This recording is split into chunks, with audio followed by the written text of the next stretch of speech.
Comment la chair considère la marche par l'esprit? Il est impossible à la chair de marcher par l'esprit. Elle ne peut même pas concevoir les choses de l'esprit.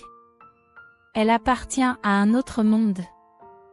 Il y a, entre la chair et l'esprit, le fossé infranchissable de la croix. C'est la raison pour laquelle les chrétiens qui continuent à marcher par la chair, c'est-à-dire par la puissance de leur ancienne nature non régénérée, ne peuvent absolument pas comprendre, ni communiquer avec ceux qui marchent par l'esprit. Un chrétien charnel ne peut comprendre les choses de l'esprit. Il ne peut connaître réellement la nature de Christ, la nature de son amour et de sa sainteté. Il se fait une fausse idée de la marche par l'esprit et des choses du royaume de Dieu. Il s'agit pour lui d'une sorte de réalité virtuelle, à laquelle il n'a pas accès, parce que la chair ne s'intéresse absolument pas aux choses de l'esprit. Pour la chair, la chose la plus irritante et la plus repoussante est la croix, car c'est à la croix qu'elle a été mise à mort en Jésus-Christ.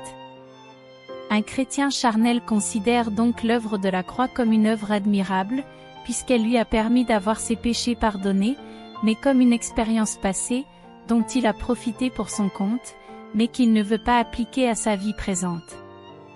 Quand on lui parle de « vie crucifiée », il s'imagine une vie terne et triste. Il considère donc que la croix, c'est du passé, et que nous devons pleinement profiter des bénédictions que nous avons en Christ. Quelle erreur tragique! Nous ne pouvons pas emmener avec nous la chair dans le royaume de Dieu. Elle doit disparaître auparavant.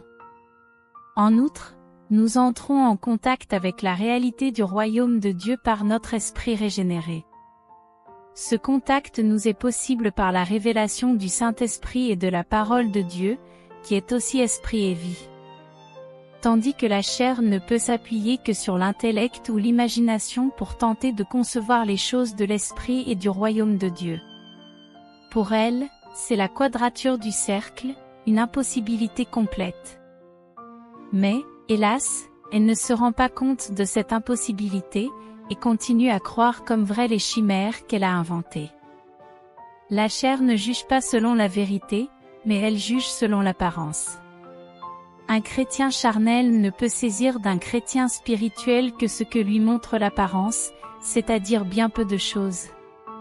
Décrivez à un chrétien charnel la nature réelle de l'amour agape de Jésus-Christ, et il interprétera cette réalité à sa façon. Pour lui, cet amour agape n'est que faiblesse et lâcheté. Parlez-lui de la marche par l'esprit, et il imaginera une vie lugubre et sans attrait, une vie de privation, de sacrifice et d'autoflagellation. Il est normal qu'il en soit ainsi, car la chair ne peut pénétrer dans le royaume de Dieu. Ceux qui pénètrent dans le royaume de Dieu sont ceux qui sont passés par la croix. Pour la chair, cela signifie sa mise à mort, et elle ne le veut surtout pas. Pour elle, le mot d'ordre est « tout, sauf mourir ». Il n'est donc pas étonnant qu'il ne puisse pas exister de véritable communion spirituelle entre un chrétien charnel et un chrétien spirituel.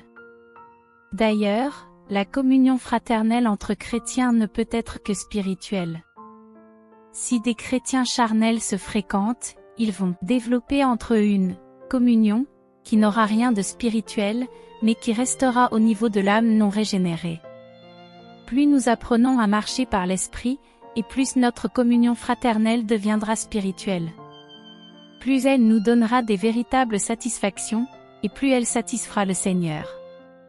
Il en est de même pour notre communion avec le Seigneur. Si nous vivons dans la chair, notre relation avec le Seigneur restera dans le domaine de la chair. Or, ce que le Seigneur recherche, ce sont des adorateurs en esprit et en vérité. Comme la chair est prête à tout pour ne pas mourir, elle peut se montrer extrêmement religieuse. Mais elle demeure au niveau des sentiments et, qui plus est, des sentiments impurs aux yeux du Seigneur. Le problème de ceux qui marchent par la chair, c'est qu'ils ne se rendent en général pas compte qu'ils marchent par la chair. Ils croient même marcher par l'esprit, car ils se font de la marche par l'esprit une idée complètement fausse. Pour eux, les chrétiens qui marchent par l'esprit, au mieux, sont une énigme, au pire, des religieux, austères et ennuyeux, qui troublent leur désir de faire la fête avec le Seigneur et de s'éclater dans sa présence. Quel aveuglement, mais aussi quelle tristesse pour notre Seigneur. Lui qui a tout fait pour que nous puissions marcher par l'Esprit.